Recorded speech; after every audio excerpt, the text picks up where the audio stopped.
Alors, ce symbole, c'est l'emblème des Elohim.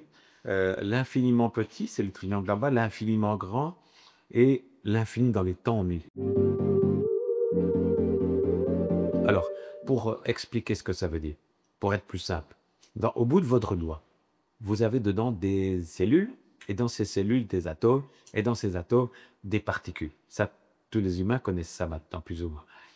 Des particules que nous connaissons aujourd'hui sont des petits univers. Ça, les scientifiques de la Terre n'ont pas encore découvert. Dedans, il y a des petites planètes, dans le bout de votre doigt, avec des êtres humains. Ça veut dire que pendant que nous parlons maintenant, au bout de votre doigt, il y a probablement un journaliste en train de faire une entrevue de quelqu'un qui explique l'infini. Pas un, mais plusieurs. Et ces êtres humains sont composés de cellules plus petites, et ainsi de suite. De la même façon, quand vous regardez les étoiles que nous voyons sont des particules dans une cellule d'un être immense, qui n'est pas Dieu. Car il n'y a pas de Dieu dans la philosophie. Là, c'est peut-être un journaliste qui fait une entrevue et nous sommes dans son corps, au bout de son doigt ou ailleurs.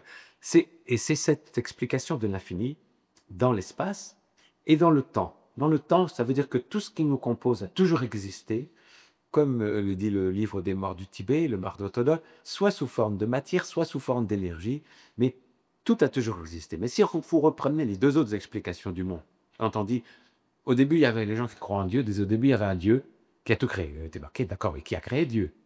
Et on dit, il est éternel. Donc, vous retombez sur l'infini. Les gens qui sont évolutionnistes parlent du Big Bang. Il y a une masse d'énergie accumulée. Ok, d'où elle vient? Elle peut- Une des règles de la physique, c'est de dire qu'avec rien, on ne peut pas faire quelque chose. De rien, rien. Donc, on tombe foncièrement sur l'infini. Une autre explication qui est claire pour permettre aux gens de comprendre l'infini, qu'est-ce que l'atome?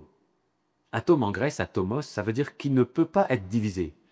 On sait depuis longtemps que l'atome peut être divisé, puisqu'on a découvert les électrons, les protons, les quarks, enfin, on a trouvé des petites parties. Pourtant, bêtement, on continue d'appeler l'atome atome. On continue d'appeler quelque chose qui peut être divisé par le nom qui veut dire qu'il n'est pas divisible. Mais ça fait longtemps que les humains sont assez bêtes pour ça, comme on continue d'appeler les peuples américains les Indiens, alors qu'ils ne sont pas, ils ont compris depuis longtemps qu'on n'était pas aux Indes. Mais c'est une erreur humaine de poursuivre comme ça les erreurs une fois qu'elles ont commencé.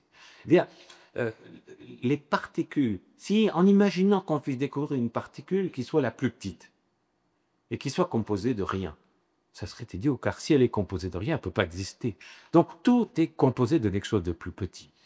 Et c'est pareil dans le temps. Rien ne peut apparaître de rien et rien ne peut disparaître, puisque tout ce qui existe, forcément, continuera d'exister, soit sous forme de matière, soit sous forme d'énergie.